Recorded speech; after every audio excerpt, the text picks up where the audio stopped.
March 27, 2020, 6:31 p.m. This is episode 839.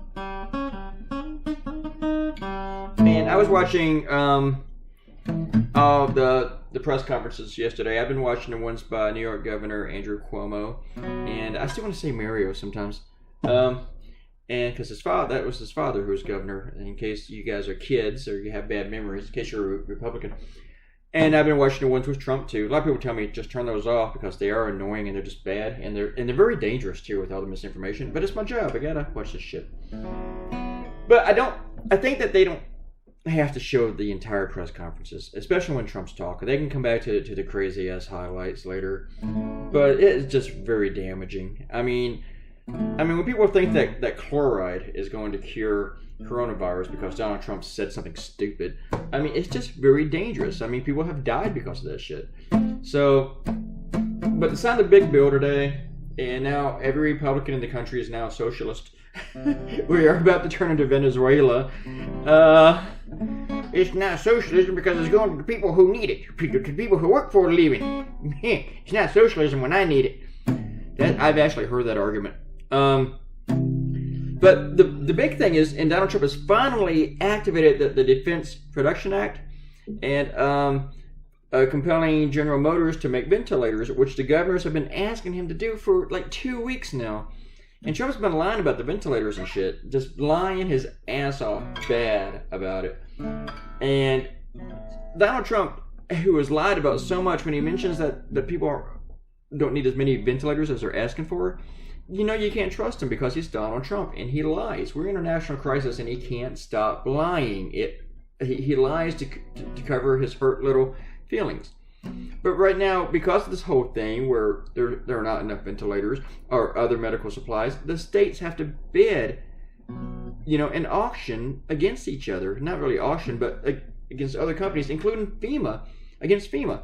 And so when Donald Trump doesn't really care about this, he is siding with the price gougers, which should not be a surprise because the man is a grifter. If you're brand new to this, or if you're a Republican, you just don't fucking get it that Donald Trump is a grifter. He's been a grifter his entire fucking life.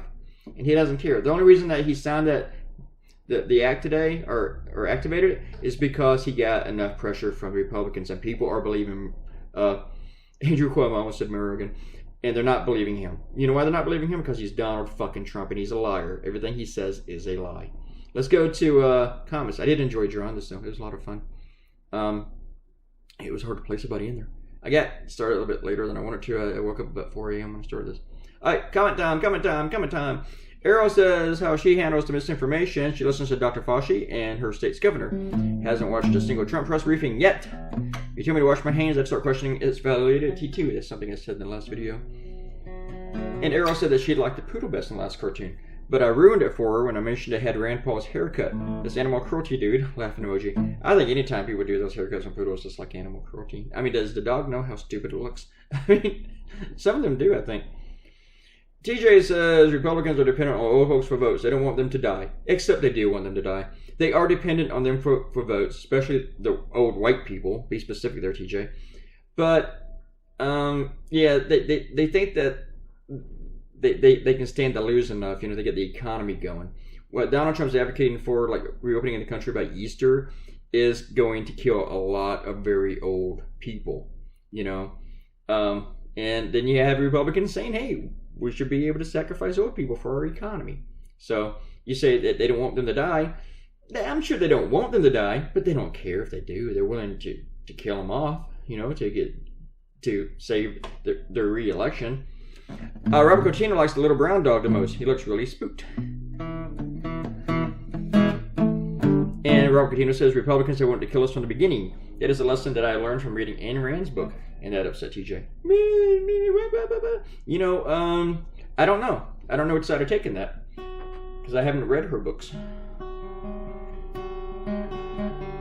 So, honestly, I'm not going to come in here and bash TJ for what he said, because not on that anyway, because I haven't not read the books. I had to do a little bit more research on Ayn Rand. I mean, I've read about her and everything, but I haven't read her actual books. So I don't know if she's advocating for killing people.